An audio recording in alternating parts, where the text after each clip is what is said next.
अरे भाग्यवान, मेरे जूते कहाँ रखे हैं? मुझे बाहर जाने में देर हो रही है।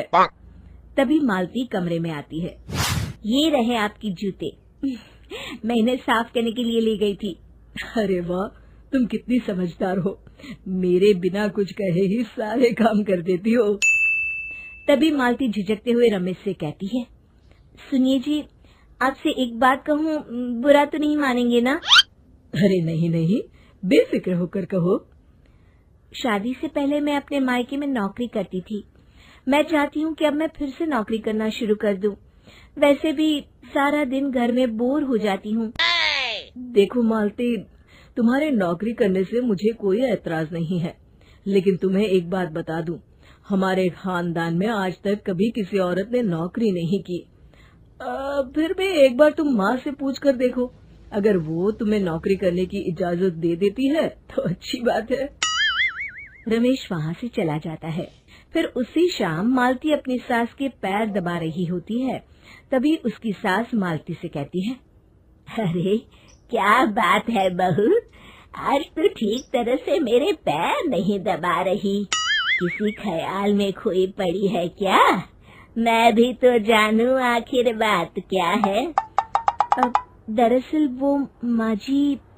अरे हाँ हाँ बोलो, इतना सोच क्यों रही हो? माँ जी, अगर आप बुरा न माने तो मैं नौकरी करना चाहती हूँ। घर के काम करने के बाद मेरे पास काफी वक्त बच जाता है। मालती की ये बात सुनकर उसकी सास गुस्से में कहती है, अरे बहू, तेरी तबीयत तो ठीक है ना? आज ये कैसी बहकी बातें कर रही है? भला हमारे खानदान में आज तक कभी किसी औरत ने नौकरी की है जो तू नौकरी करने की बात कर रही है, हैं? अरे बहू, तू क्या रिश्तेदारी में हमारी नाक कटाना चाहती है?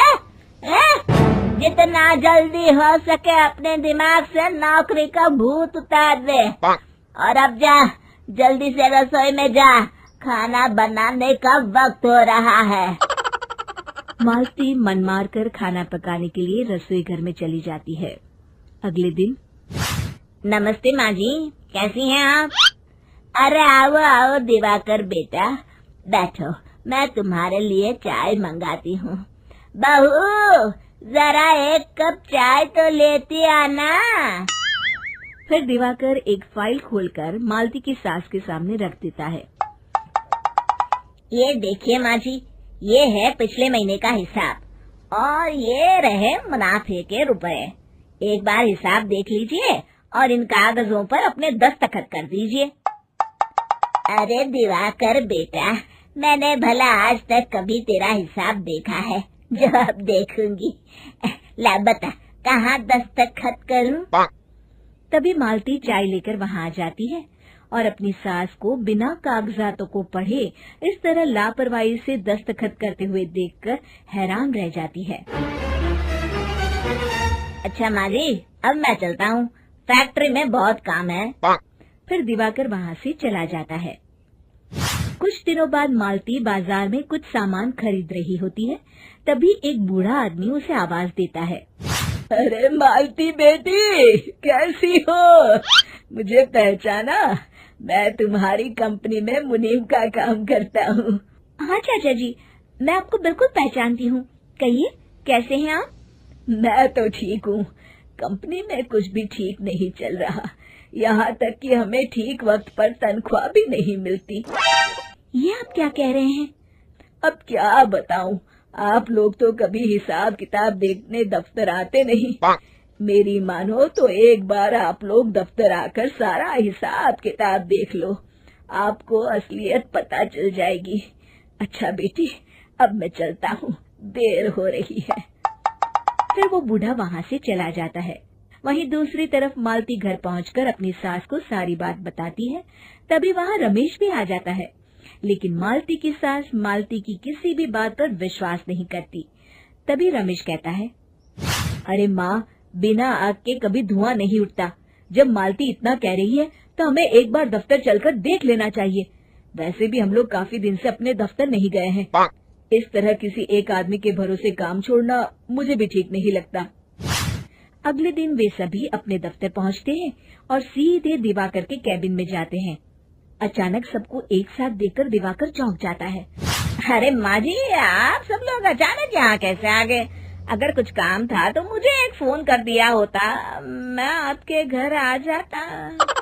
तभी मालती की सास कहती है, अरे दिवाकर बेटा, आज मैं हिसाब देखने दफ्तर आई हूँ, जरा मुझे पिछले 6 महीनों का हिसाब दिखाना तो बेटा। दिवाकर घबराते हुए हिसाब की फाइल मालती की सास को देता है। मालती की सास फाइल लेकर मालती को देती है और कहती है, ले बहू, देख ले हिसाब। मालती फाइल को बड़े गौर से देखती है और अगले ही पल उसे सारी गड़बड़ी समझ में आ जाती है। वो अपनी सास से कहती है, माँ जी, मुनीम चाचा बिल्कुल सही कह रहे थे। हमारी कंपनी में पिछले 6 महीनों में जितना मुनाफा हुआ है, हमें उसका आधा पैसा भी नहीं मिला। यूँ समझ लीजिए कि 1 रुपये में सिर्फ चवन्नी ही हमारे हाथों में आई है। मालती की बातें सुनकर मालती की सास गुस्से से दिवाकर को पूछती है, क्यों दिवाकर, मेरी बहू जो कह रही है वो सच है? दिवाकर समझ जाता है आज उसका भांडा फूट चुका है। वो गिड़गिड़ाते हुए कहता है, मुझे माफ कर दीजिए माँ जी, मैं पैसों के लालच में अंधा हो गया था। अरे वाह दिवाकर, तू तो 1 नंबर का चोर निकला। इतने दिनों से मैं तुझ पर आंख बंद करके भरोसा करती रही और तू मुझे ही चुना लगाता रहा। अभी के अभी निकल यहाँ से और दोबारा अपनी शक्ल मत दिखाना। दिवाकर वहाँ से भाग जाता है। मालती की सास मालती को शाबाशी देते हुए कहती है, बहू, आज मैं समझ गई कि पढ़ाई लिखाई हमारी जिंदगी में कितनी जरूरी है। मैं बहुत किस्मत वाली हूँ जो मुझे तुझ जैसी बहू मिली है। शिक्षा, पढ़ाई लिखाई का इस्तेमाल सही जगह करके हम दुनिया में बहुत कुछ बदल सकते हैं।